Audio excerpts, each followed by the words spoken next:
los grandes desafíos de la lectura bíblica es su interpretación. La Biblia es un texto que no viene interpretado.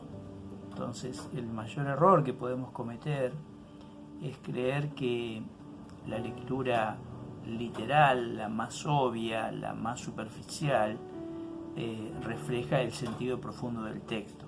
Para evitar esos errores tan peligrosos como son el concordismo, es decir, esto que estoy diciendo, la idea de que la mera lectura superficial de la escritura nos da su sentido, es que desde muy antaño se desarrollaron principios de interpretación bíblica.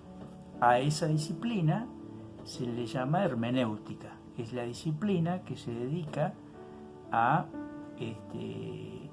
los procedimientos de comprensión e interpretación en general. Y más específicamente en el campo de la Biblia hablamos de principios de interpretación bíblica o hermenéutica bíblica, que serían las pautas generales que nos permiten llegar a una lectura bíblica sana, una lectura bíblica que refleje el sentido del texto y que luego también sea capaz de hacer una actualización adecuada al tiempo presente. Esos serían los dos grandes desafíos de la interpretación bíblica, que quedarían distinguidos así: la exégesis, es decir, qué dice el texto, y la hermenéutica o interpretación propiamente dicha, que contestaría a la pregunta ¿y qué quiere decir? ¿Y qué quiere decir para nosotros hoy? ¿Y qué quiere decir para nosotros hoy en este lugar y en este contexto? En esta clase vamos a tratar de ver, dentro de Introducción a la Biblia, algunos principios generales de interpretación bíblica, ya que esta es una disciplina a la cual en general los seminarios e instituciones teológicas le asignan uno o dos cursos, una o dos materias en particular para analizar con detalle sus características.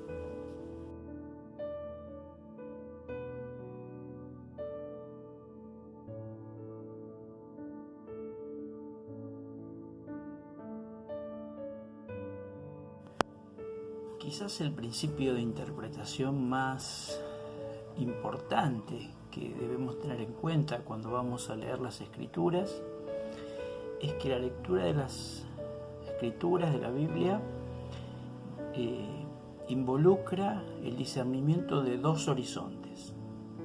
El horizonte del texto, por un lado, el horizonte de la comunidad en la que se generó el texto, el horizonte de él o los autores, y por otro lado el horizonte del lector, de los lectores, de los oyentes, que somos nosotros y cada uno de los presentes, en el cual el texto vuelve a ser releído y repensado. La comprensión de que son dos horizontes y que hay que discernir esos horizontes para poder leer el texto es fundamental para la calidad de la interpretación que hagamos. Si confundimos esos horizontes, si los fundimos, si no le damos a cada uno su autonomía y su importancia, los mezclamos, es muy probable que la interpretación del texto quede fuertemente afectada y que podamos llegar a conclusiones equivocadas. Miremos lo que implica el primer horizonte, el horizonte del autor, del narrador, el horizonte del texto. El texto ha sido generado, producido en una cultura, en un espacio-tiempo, en un espacio físico, geográfico, cultural, muy específico. El texto fue recepcionado por una comunidad de origen que tenía unas condiciones de vida, de existencia, de pensamiento, un universo de sentido muy diferente que el nuestro. Por eso es muy importante que el primer acercamiento al texto sea descubrir ese horizonte de sentido.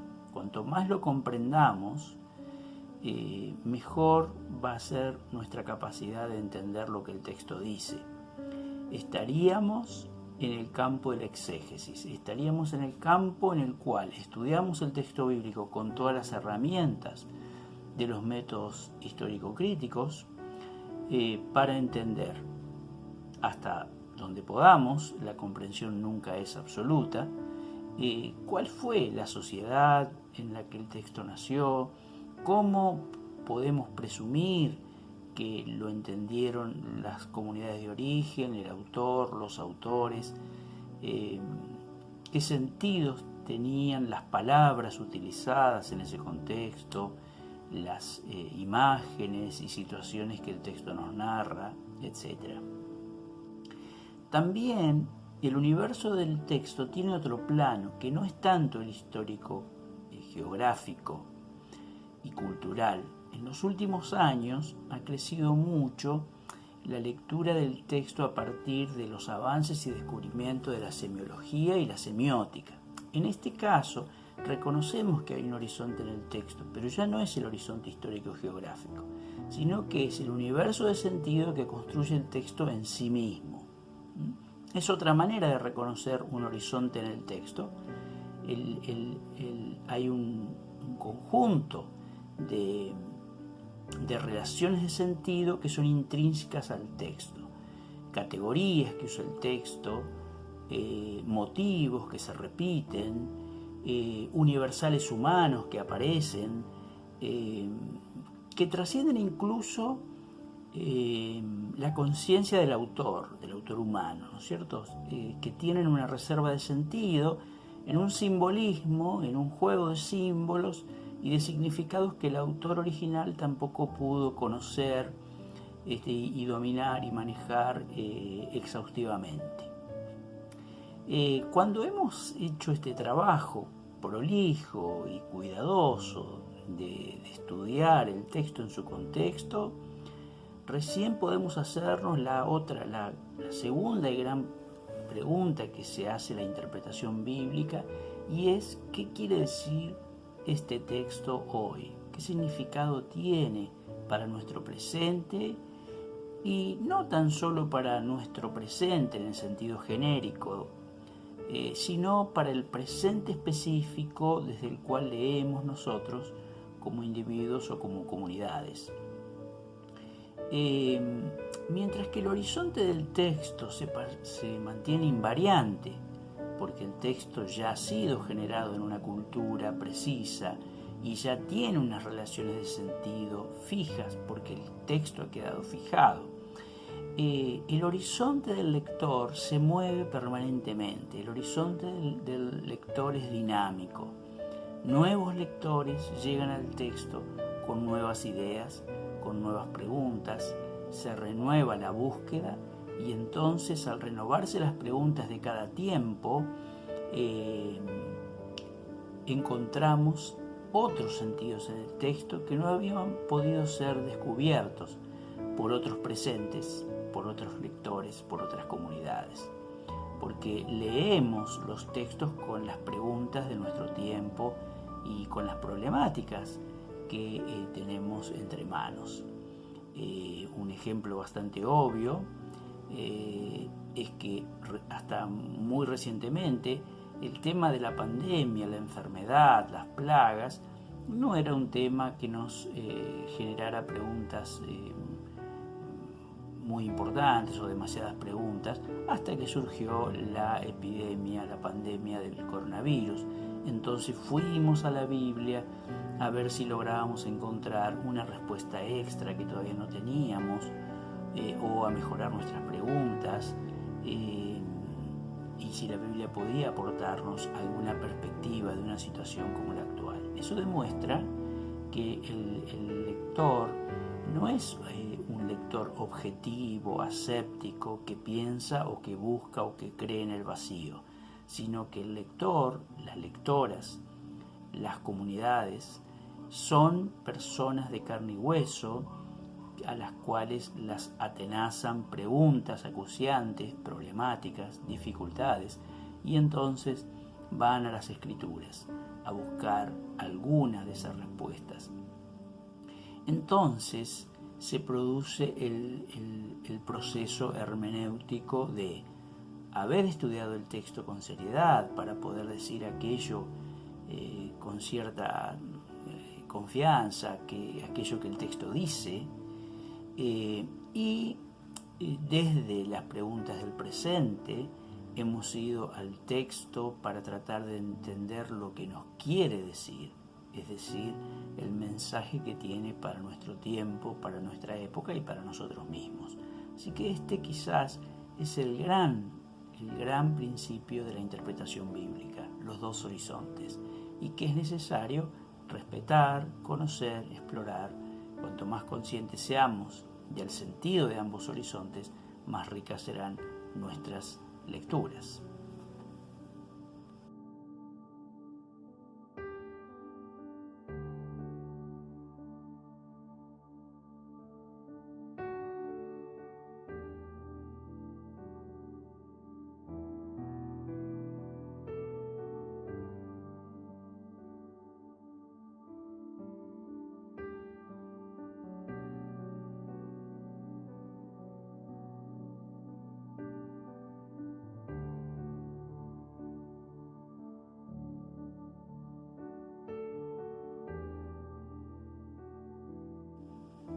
Veamos brevemente algunos principios más de interpretación bíblica, además de este que hemos mencionado, de considerar los dos horizontes que hacen a la lectura bíblica. Un principio muy importante de la interpretación bíblica es que el texto debe ser interpretado primero en su sentido verbal y gramatical. Obviamente que los textos bíblicos tienen niveles de sentido y todos los niveles de sentido del texto son importantes, pero el más importante y el que de alguna manera controla a los otros sentidos para que no saquemos interpretaciones alocadas o sin fundamento es el sentido gramatical. Es un texto. Entonces el conocimiento de la gramática, del idioma en el que estemos leyendo, de los conceptos, de los giros lingüísticos, de los conectores, es decir, todo lo que hace a la estructura del idioma, es un primer acercamiento muy importante para la lectura del texto bíblico. Y debemos privilegiar esa lectura verbal gramatical. Otro elemento muy importante que tendremos que tener en cuenta es que en la escritura hay muchos pasajes de difícil interpretación, pasajes que llamamos oscuros, o términos originales, palabras en el original, de las cuales no tenemos muchos casos de uso. Entonces es muy difícil saber cuál es su sentido. Cuando nos encontramos con esos problemas interpretativos, debemos recordar que la Biblia no es un montón de textos aislados, sino que tiene una tremenda armonía interna y estructural. Entonces, lo que vamos a hacer en esos casos es vamos a recurrir a los pasajes donde esas mismas ideas o conceptos han quedado claramente explicitados, ¿no es cierto? Entonces, cuando hay una declaración difícil, donde dudamos de cómo deberíamos interpretarla, tenemos que buscar en el resto de las escrituras textos de temática similar que sean mucho más claros, y entonces el primer servicio que nos va a hacer ese ejercicio es que por lo menos sabremos qué no está diciendo, qué no está enseñando, porque es imposible que enseñe eso, porque en otros textos sobre el tema queda claro que la enseñanza bíblica va por otro lado. Otro elemento muy importante para tener en cuenta en un acercamiento a la interpretación bíblica son los géneros literarios. La Biblia es extraordinariamente rica en géneros literarios. Tenemos narración, tenemos poesía, tenemos debate, tenemos epístolas, o sea, cartas, tenemos un cúmulo de géneros literarios, y cada uno de esos géneros literarios tiene pautas y reglas propias de interpretación. No es lo mismo interpretar una voz, una palabra en una poesía que en un código legal. ¿no es cierto? Porque en la poesía hay lo que se llama una licencia poética y el sentido puede ser más creativo, más expansivo, y en un código legal la palabra va a tener un uso más preciso, más específico, ¿no es cierto? Entonces los géneros literarios y el conocimiento de los géneros que estamos leyendo son muy importantes para mejorar nuestra comprensión de los textos bíblicos.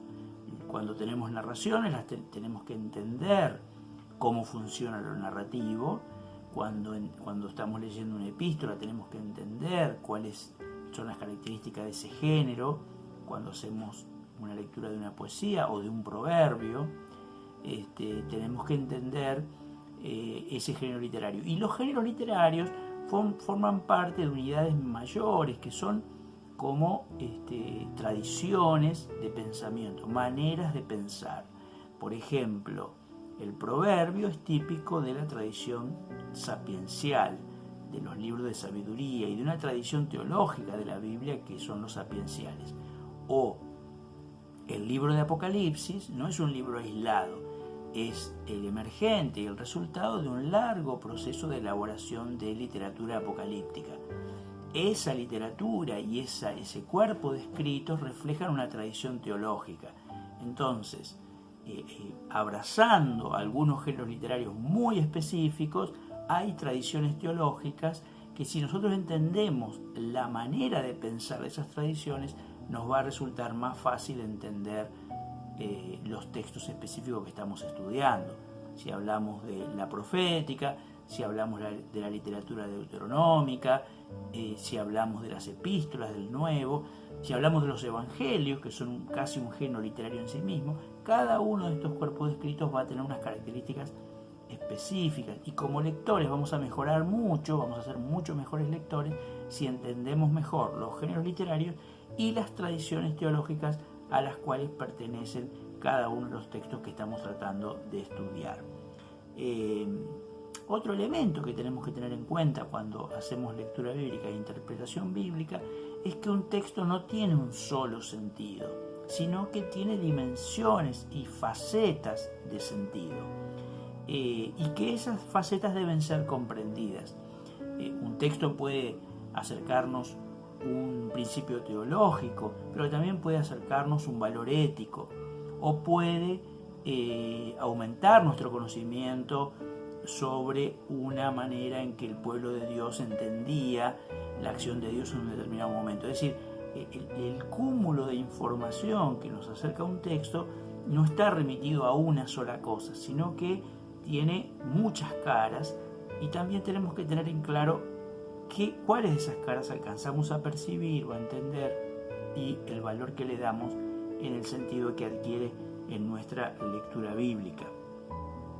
Y el último concepto en este pantallazo, así abuelo de pájaro, que estamos dando para interpretar la Biblia, es que todos los textos deben ser estudiados y leídos en su contexto histórico, en su contexto literario y en su contexto teológico. Cuando nosotros sacamos un texto o un libro de su contexto, es muy probable que luego nos estén faltando una información clave para entender el sentido de ese texto. Es muy común los errores de interpretación que surgen a partir de lecturas descontextualizadas, lecturas que no se toman suficientemente en serio momento, ocasión, circunstancias, y también la unidad de sentido que hemos elegido para leer, el pequeño párrafo, capítulo o el versículo, se encuentra en una red de sentidos con ese texto mayor del cual forma parte, con el libro al cual pertenece.